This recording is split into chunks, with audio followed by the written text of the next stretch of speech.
Elasticity कहाँ से start है? From Hooke's law, stress proportional to strain, पहला लॉ। नेक्स्ट, स्ट्रेन क्या है? Change in dimension by original dimension, point number 2। जैसे अगर लेंथ में स्ट्रेन कैलकुलेट करना है तो फ्रैक्शनल चेंज इन लेंथ को बोलते हैं स्ट्रेन। जैसे लेंथ डेल्टा एल इंक्रीज होगी, ओरिजिनल लेंथ क्या है? एल, तो delta L by L strain है। Delta V by V again volumetric strain है। और अगर आप किसी भी चीज़ को टेंजेंशियल फोर्स लगा के थोड़ा टेढ़ा कर दें तो थीटा इसके अंदर शेयर स्ट्रेन है। तो 3 किस्म के स्ट्रेन है।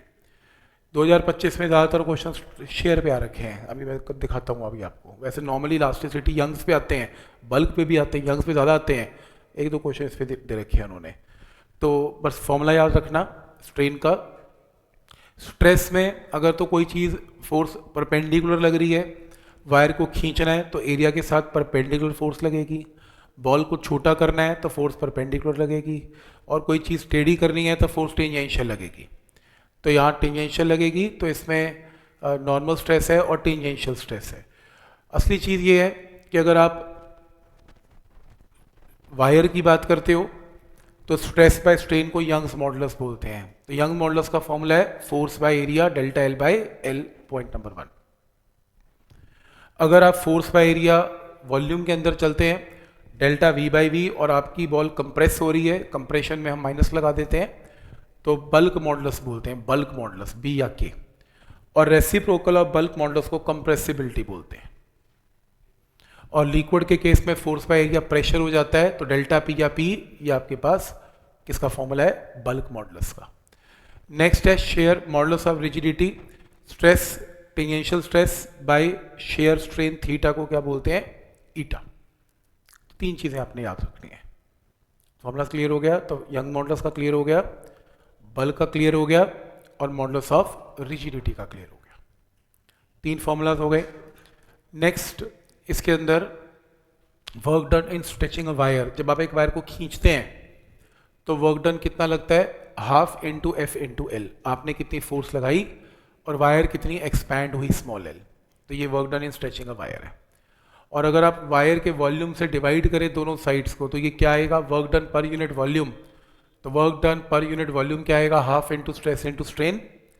और ऐसे ही work done per unit volume का दूसरा formula half into Y into strain square, और तीसरा formula half into stress square by Y. ये तीनों formula work done per unit volume के फॉर्मूलास हैं।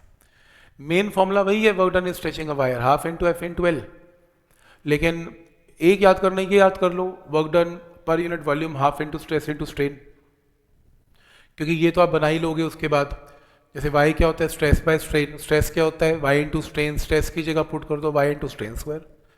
तो एक फॉर्मूला याद है, फिर ये तो अपने आप बन ही जाएंगे इसमें। तो ये फॉर्मूलाज आपको पते होने चाहिए। अगर वाई की वैल्यू हाई है तो मटेरियल ज़्यादा स्टिफ है एंड इलास्टिक डिफॉर्मेशन को रेजिस्ट करता है, तो मतलब जल्दी जल्दी आप इसको खींच नहीं सकते। तो large value of force is required to stress and compress it. तो वाई लो का मतलब है मटेरियल फ्लेक्सिबल है और deform more easily under load. जैसे रबर बैंड है, वाई छोटा है तो फटाफट स्ट्रेस हो जाता है, डिफॉर्म हो जाती है, लंबी हो जाती है, फिर टूट भी जाती है। स्टील का वाई बहुत हार्ड है, ज़्यादा है, तो स्टील को खींचना इतना आसान नहीं है। इलास्टिक है पर इट्स नॉट ईजी, स्टिफ है, रेजिस्ट करेगा आपको। इलास्टिक कौन है? इलास्टिक या रबर में से इलास्टिक जो है, जो आपके स्टील या उसमें से रबर में से स्टील ज़्यादा इलास्टिक है, यंग मॉडुलस ज़्यादा है। पॉइसन रेशियो का फॉर्मूला याद रखेंगे कि अगर एक वायर को खींचा तो उसका डायमीटर पतला हो जाता है और लेंथ उसकी बड़ी हो जाती है, तो 2 स्ट्रेन इकट्ठे चलते हैं, तो Poisson ratio is minus fractional change in diameter by fractional change in length. तो ये पॉइसन रेशियो है। ये 3-4 फॉर्मूला याद रखेंगे, भगवान जाने क्यों उनको पसंद आता है मेन नीट को, ये इसी में क्वेश्चन पूछे जाते हैं, समझ नहीं आता क्यों। तो ये फॉर्मूला को मॉडिफाई कर करके पूछे जाएंगे, कभी y/3 कर देंगे, कभी कुछ कर देंगे। ये 4 फॉर्मूला याद ही करके जाने पड़ेंगे, इसका कोई इलाज नहीं है। तो जब पेपर में आएगा, और सबसे बड़ी बात वो ये फॉर्मूले की भी मॉडिफिकेशन देगा, उसको क्रॉस मल्टीप्लाई कर करके इस फॉर्म में आपको लेके आना पड़ेगा। तो इसका कोई इलाज नहीं है। तो ये मैंने लिख के भी दिया था, आपने फॉर्मूला रजिस्टर में एंटर भी जरूर किया होगा इसे, लास्ट ईयर जो फॉर्मूला रजिस्टर मेंटेन किया था, तो इसमें 4 फॉर्मूला से इंपॉर्टेंट है।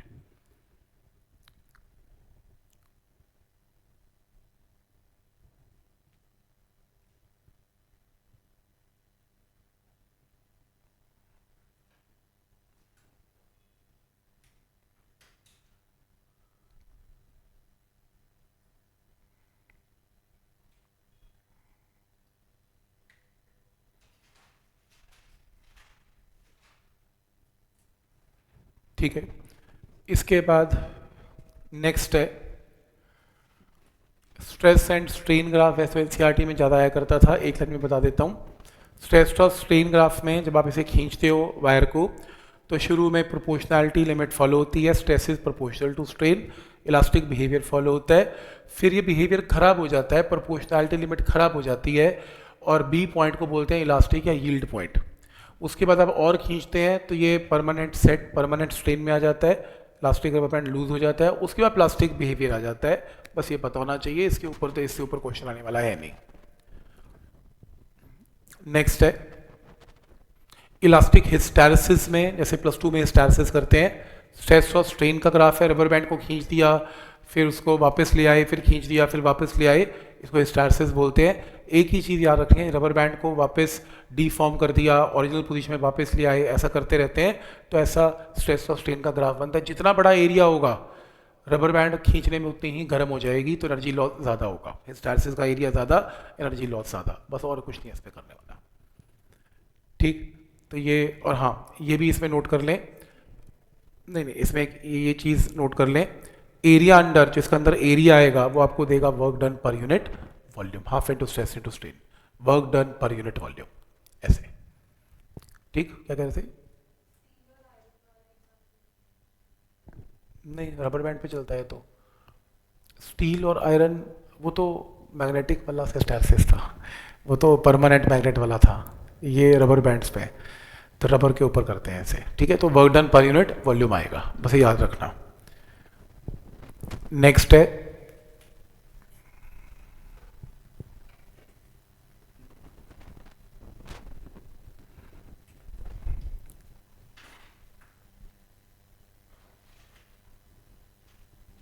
अगर एक वायर को आपने लटकाया और कोई वेट नीचे नहीं लगाया, वायर का खुद का ही मास है, नॉर्मली वायर का मास नहीं है पर वायर का खुद का मास है, तो उसके अंदर अगर वायर खुद के मास से ही नीचे लटक के लंबी हो जाए, तो यंग मॉडुलस में पूरी वायर का weight by area delta L by L नहीं लेना, L/2 लेना है। L/2 इसलिए लेना है क्योंकि वायर का मास कहाँ पर माना जाएगा, उसके सेंटर ऑफ मास पे, तो सेंटर ऑफ मास से ये लेंथ क्या लेंगे, L/2। बहुत आया है पेपर में, मेंस नीट में, कि wire under its own wait लंबी हो गई, तो आपने L नहीं लेना, आपने L/2 लेना है। क्लियर है यहाँ तक? कब? जब वायर का मास लेने को कहा जाए। तो पहला पॉइंट है। दूसरा, यंग्स मॉडुलस का फॉर्मूला क्या है, force by area delta L by L, तो इसको ठीक तरह करके लिखो।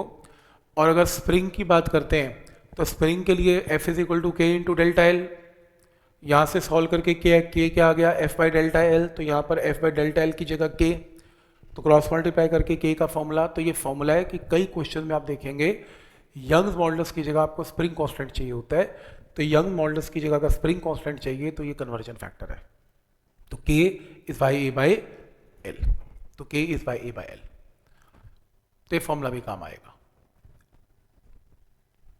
ठीक, यहां तक क्लियर है? नेक्स्ट है, अगर दो इलास्टिक वायर सीरीज में है, तो अगर स्प्रिंग्स मान लिया जाए, तो स्प्रिंग्स अगर पैरेलल में है, अगर स्प्रिंग्स मान लिया जाए तो इक्विवेलेंट स्प्रिंग कांस्टेंट है K1 प्लस K2। और अगर आप इसको y में कन्वर्ट करना चाहें, तो मैंने आपको फॉर्मूला करवाया ना y का, तो इसमें कन्वर्ट करके आपके पास फाइनल आंसर आएगा y1 प्लस y2/2। तो सीधा मार्क कर देना, अगर आपकी इलास्टिक वायर्स किस में कनेक्टेड है, पैरेलल में, तो आंसर क्या आएगा, y1 प्लस y2/2। अगर यही वायर सीरीज में कनेक्टेड है, तो मैं इसको स्प्रिंग मान के सॉल्व करता हूं, पर ये करने की जरूरत नहीं है प्रूफ, सीधा answer 2y1 y2/y1 plus y2। तो सीरीज के अंदर 2y1 y2/y1 प्लस y2। तो पैरेलल वायर आ गई, सीरीज वायर आ गई। नेक्स्ट है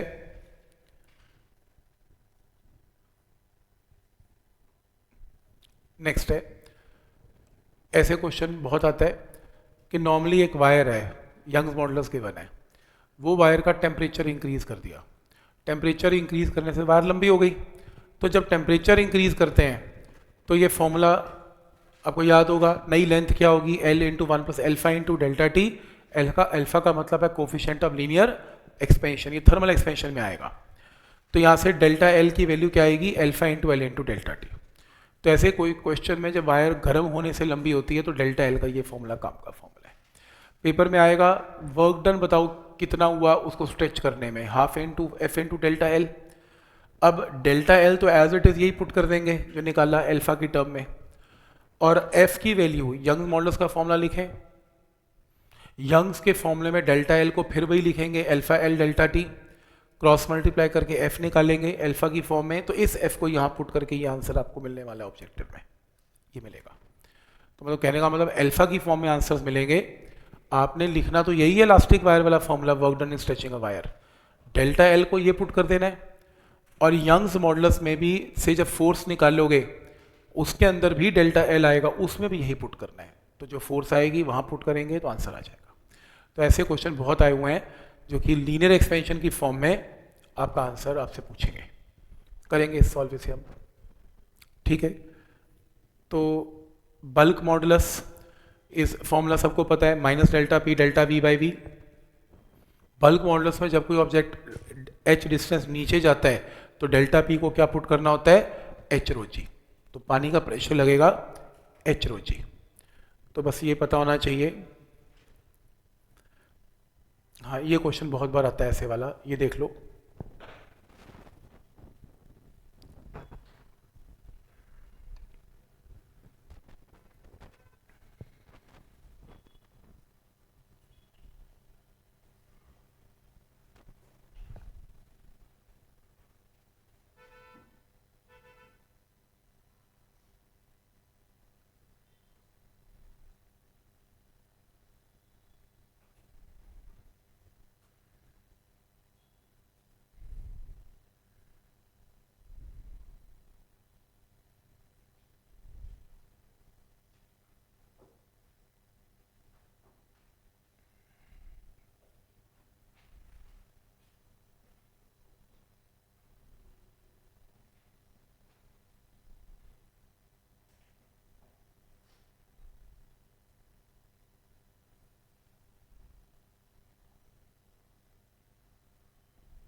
तो एक सॉलिड स्फेयर है जिसका रेडियस आर है, made up of material of bulk modulus K, is surrounded by a liquid in a cylindrical container, massless piston of area A floats on the surface of the liquid when mass M is placed on the piston, find fractional change in radius। तो वो कह रहा है कि देखो एक solid sphere है और जिसका बल्क मॉडुलस के है, ये लो एक सॉलिड स्फेयर है, इसको ना आपने एक सिलेंडर में डाल दिया ऐसे, और ऊपर क्या लगा दिया, पिस्टन लगा दिया। अब वो कह रहा है पिस्टन का एरिया क्या है, ए, स्फेयर का रेडियस क्या है, आर, बल्क मॉडुलस स्फेयर का के, मासलेस पिस्टन को रख दिया, इसके ऊपर एक और मास रख दिया एम, ताकि इसके ऊपर वेट लगाए और स्फेयर को कंप्रेस कर दे।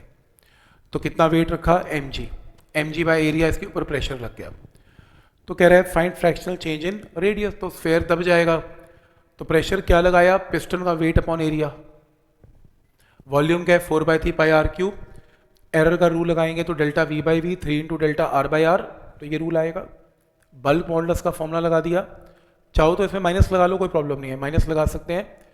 तो यहाँ पे क्रॉस मल्टीप्लाई करके फ्रैक्शनल चेंज इन वॉल्यूम आ गया, पर अपने को फ्रैक्शनल चेंज इन रेडियस निकालना है, तो डेल्टा वी बाई वी की जगह 3 into delta R by R, तो ये डेल्टा आर बाई आर, ये भी ऑप्शन मिलेगा आपको पेपर में, जब यही मेज में, और प्रेशर को एम जी बाई एरिया वो भी मिलेगा। किसका ना, वो दब तो स्फेयर रहा है, क्वेश्चन तो स्फेयर पे चल रहा है ना, वो समुद्र में दबा दो तब भी रेडियस से बॉल का ही लेंगे, समुद्र का तो लेंगे भी नहीं। है कि नहीं? बल्क मॉडुलस की जिसका गिवन है उसी का रेडियस है। तो अफेक्ट ऑफ डेंसिटी, जब आप कोई चीज़ को दबाते हो वॉल्यूम घटता है, मास तो सेम रहता है, तो डेंसिटी बढ़ जाती है। तो डेंसिटी का फॉर्मूला नोट करेंगे, डेंसिटी, नई density is original density 1 plus delta P by bulk modulus, और 1 बाई बल्क मॉडुलस कंप्रेसिबिलिटी होती है। तो सीधा डेंसिटी के ऊपर ये फॉर्मूला काफ़ी काम आता है कि लिक्विड वो कहेगा बॉल को नीचे ले गए, सी के नीचे ले गए, 3 किलोमीटर नीचे ले गए, तो नई डेंसिटी क्या होगी? ये नई डेंसिटी होगी। ठीक है, सबसे पहला काम ना फॉर्मूला बनाना है। फॉर्मूलाज बनाओ पहले, फॉर्मूलाज बना के सब उसके बाद शुरू करना। ऐसे मत करना, कॉन्फिडेंस लो हो जाएगा, पता ही नहीं लगेगा, दिमाग में फॉर्मूले तो है नहीं, मैच क्या करोगे? पॉइंट क्लियर है? तो पहले सारी थ्योरी को एक बार रिवाइज करके फॉर्मूलाज को रिवाइज कर लो, उसके बाद शुरू करना। और लास्ट है इसका शेयर मॉडुलस। शेयर मॉडुलस में आप किसी भी चीज़ को टेढ़ा करते हो, फोर्स बाय एरिया, और शेयर स्ट्रेन क्या है? थीटा। थीटा को क्या लिखते हैं? Delta L by L. Angle छोटा होता है ना, तो tan theta delta L by L, ये थीटा की वैल्यू है। इसको तब लाइव कर क्वेश्चन में लगा के देखते हैं। ये देखो, तो इलास्टिसिटी की प्रॉब्लम के अंदर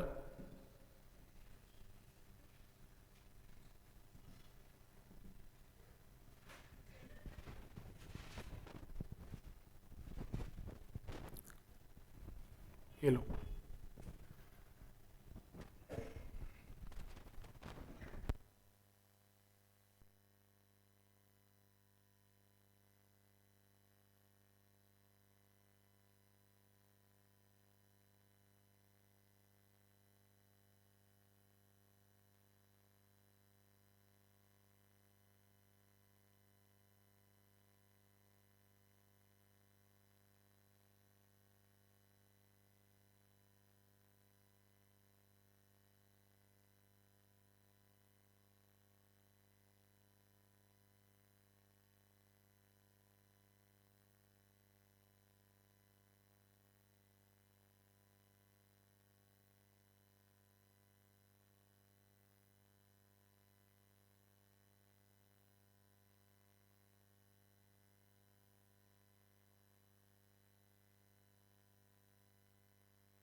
आंसर ए है।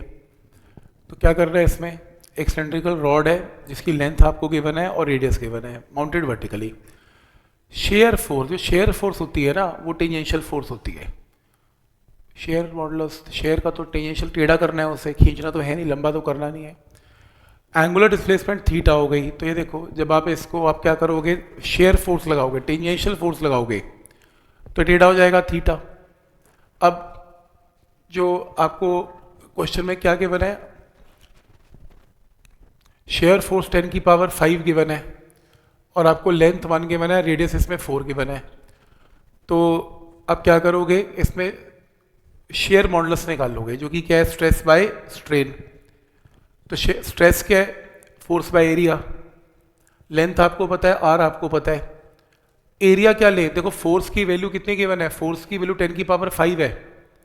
एरिया क्या है? पाई आर स्क्वायर। ध्यान से, आप टेंजेंशियल फोर्स लगा रहे हो तो आप सर्कुलर पोर्शन का एरिया लेंगे, टॉप का एरिया। जब आप टेंजेंशियल फोर्स लगाते हो, टेंजेंशियल फोर्स में आप सर्कुलर एरिया लोगे, कितना? पाई आर स्क्वायर, और डिवाइडेड बाय थीटा। स्ट्रेन क्या है इसमें? थीटा। ये क्या है? Stress, stress by shear strain theta, theta. तो इस केस में इसकी जो वैल्यू गिवन है आपको कितनी? जी, शेयर मॉडुलस की वैल्यू गिवन है ऑलरेडी, ईटा। ईटा की जगह जी लिख रहे, इट्स ओके। तो आपको शेयर मॉडुलस गिवन है, फोर्स बाय एरिया पता है, और आपको इसमें थीटा भी पता, थीटा निकाल लेना। लेंथ का काम तो नहीं होएगा इसमें, चाहिए नहीं वैसे, क्रॉस सेक्शन का एरिया ही लगता है इसके ऊपर जो लगेगा। ठीक है, ये लो तो 2025 का एक और क्वेश्चन।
डी, तो इसमें दो वायर्स हैं, लेंथ की रेशियो आपको गिवन है और डायमीटर की रेशियो भी आपको गिवन है। If both the wires are stretched using same force, force की वैल्यू दोनों में सेम है, what would be the ratio of their respective elongation, delta L की रेशियो निकालनी है। तो निकाल लो, इसमें यंग मॉडल्स का फॉर्मूला लगाओ, y is equal to force by area delta L by L. तो डेल्टा एल एक तरफ रखो, पहले फर्स्ट वायर का फिर सेकंड वायर का, फोर्स दोनों में सेम के बना है, मटेरियल दोनों का सेम के बना है, तो यंग मॉडल सेम है, इन दोनों को डिवाइड कर लो, डिवाइड करके f से f कैंसिल, y से y कैंसिल, तो ये रेशियो आ गई। लेंथ की रेशियो पता है और एरिया क्या होता है, pi D square by 4, pi R square की जगह पाई डी स्क्वायर बाय 4। तो डायमीटर की रेशियो पता है, लेंथ की रेशियो पता है, यहाँ से आंसर आ गया। तो फॉर्मूला बेस्ड क्वेश्चन ही है, ठीक है।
ए, इसका आंसर ए। तो आपको इसमें लेंथ पता है, रेडियस पता है, डेल्टा एल पता है, एक्सटेंशन डेल्टा एल पता है, वेट पता है, फोर्स पता है mg। तो यंग्स मॉडुलस की वैल्यू p की फॉर्म में गिवन है, p निकाल लो। यंग्स का formula force by area delta L by L, force इसमें mg, एरिया क्रॉस सेक्शन का pi R square, change in length l by L. तो आपको m पता है, g पता है, l पता है, एक्सटेंशन पता है, r पता है, तो यंग मॉडुलस आ गया। कंपेयर करो, p की वैल्यू 5 आ गई, तो बिल्कुल ही फॉर्मूला बेस्ड है।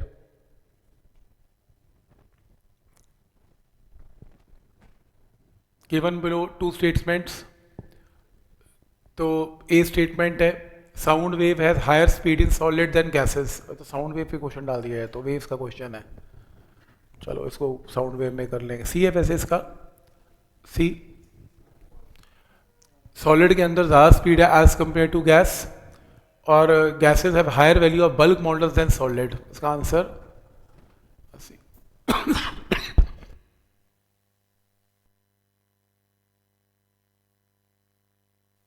बल्क मॉडल्स बड़ा होता होगा फिर लिक्विड से और फिर गैस से, तो रीजनिंग तो गलत ही हो गई, तो ए ट्रू हो गया।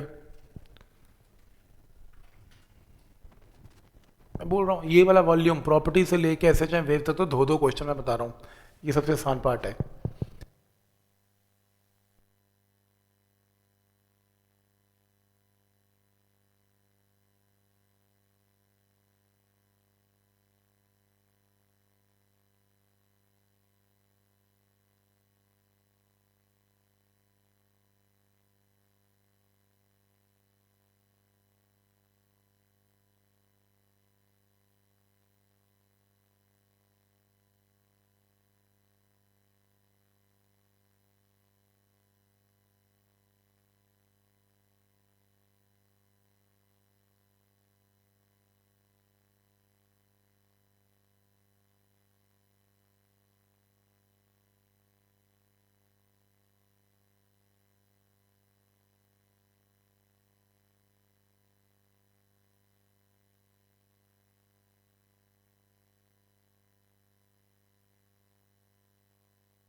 Fractional compression of water at a depth of 2.5 kilometre below the sea level is, तो डेल्टा वी बाई वी निकालना है, डेप्थ का मतलब एच रो जी में एच पता है, बल्क मॉडुलस पता है, एक्सेलरेशन टू ग्रेविटी, तो बल्क का फॉर्मूला लगा लो ना, ये रहा पी की जगह H rho G, delta V by V cross multiply करके निकाल लो आंसर। फॉर्मुला बेस्ड है ये भी बल्क मॉडल्स का, और क्या चाहिए यार, यंग्स भी फॉर्मुला बेस्ड है, बल्क भी फॉर्मुला बेस्ड है, तो एनसीईआरटी के क्वेश्चन है बिल्कुल ही।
है वो बी है, wire of length L and radius R is clamped at one end, if its other end is pulled by a force of F, its length increases by small L, तो increase in length है।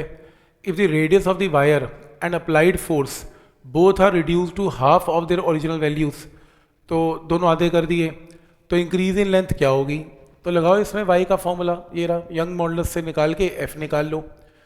तो आप इसमें क्या करो, पहले force F है, area pi R square है, length exchange in length L है, ओरिजिनल लेंथ एल है, क्रॉस मल्टीप्लाई करके एफ निकाल लिया। दूसरे केस में फोर्स कहता आधा कर दो, कह रहे रेडियस आधा कर दो, रेडियस आधे का मतलब आर बाई टू का स्क्वायर, नई लेंथ चेंज डेल्टा एल है जो निकालना है, ओरिजिनल लेंथ एल कर दो, क्रॉस मल्टीप्लाई करके फोर्स निकाल लो, तो ये भी फोर्स है ये भी फोर्स है, दोनों को इक्वेट कर लो, डेल्टा एल की वैल्यू आ गई। नहीं तो इक्वेशन डिवाइड कर लो, एक फॉर्मूला वाई का यहाँ लगा लो, एक फॉर्मूला वाई का यहाँ लगा लो, दोनों को डिवाइड कर दो तो भी आंसर आ जाएगा।